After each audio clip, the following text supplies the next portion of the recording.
Tinapay mula sa langit. A daily morning devotion with CRC family.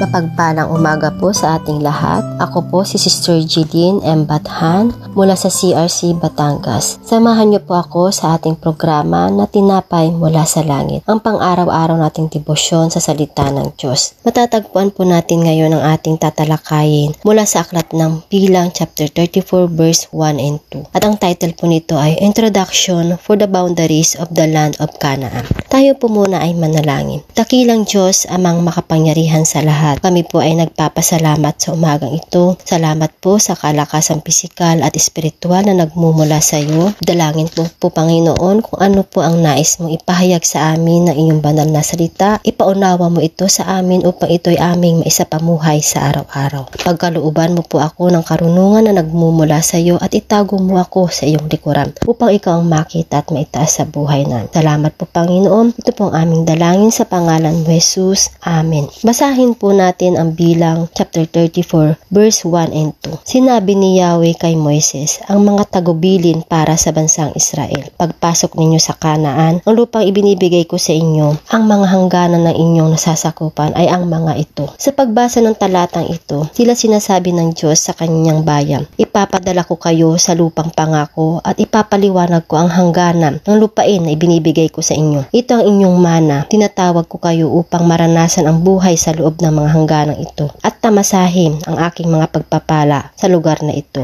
Ibinibigay sa atin ng Diyos ang iba't ibang biyaya at tungkulin tulad ng pamilya, yaman at oportunidad. Ang mga biyayang ito ay dapat nating gamitin upang parangalan ang Diyos. Halimbawa, kahit na hindi natin nais ng lahat ng pagsubok ay maaari pa rin ito maging paraan upang magtiwala sa Diyos at lumago sa pananampalataya. Hinihiling natin sa Diyos na tulungan tayong maging mabuting tagapangasiwa ng mga biyayang Kanya binigay. Nais nating magpasalamat sa Kanya sa lahat ng aspeto ng ating buhay. Kabilang ang mga hamon, naway maging patotoo ang ating buhay ng Kanyang kabutihan at kaluwalhatian at matutunan nating gamitin ang mga biyaya para sa Kanyang kaluwalhatian. Purihin po ang ating Panginoon. Tayo po ay manalangin. Dakilang Diyos na makapangyarihan sa lahat. Maraming salamat po Panginoon sa iyong banal na salita na aming narinig. Pinupuri ka namin at pinasasalamatan ka namin Panginoon. Salamat po sa iyong kabutihan, sa iyong kadakilaan, sa iyong katapatan Panginoon. Salamat O God. Kami po ay gabayan nyo upang maging tapat ang aming mga responsibilidad at gamitin ng tama ang mga biyayang pinagkakatiwala nyo sa amin. Pagpalain nyo kami Panginoon. Salamat muli O God. Sa iyo po namin binabalik ang pinakamataas na papuri, pagdakila at pasasalamat. Maraming salamat po sa inyong pakikibahagi sa programang lagi po nating pagnilayan ang salita ng Diyos mula sa ating puso dahil lubos ang magiging kaunawaan natin. Muli po ninyo kami samahan bukas sa pagnilay ng kanyang mga salita dito sa programang Tinapay mula sa Langit. Malaya po natin ninyong i-share ang video na ito upang kayo rin ay maging pagpapala sa iba. Pagpalain po tayong lahat ng ating Panginoon. Magandang umaga po.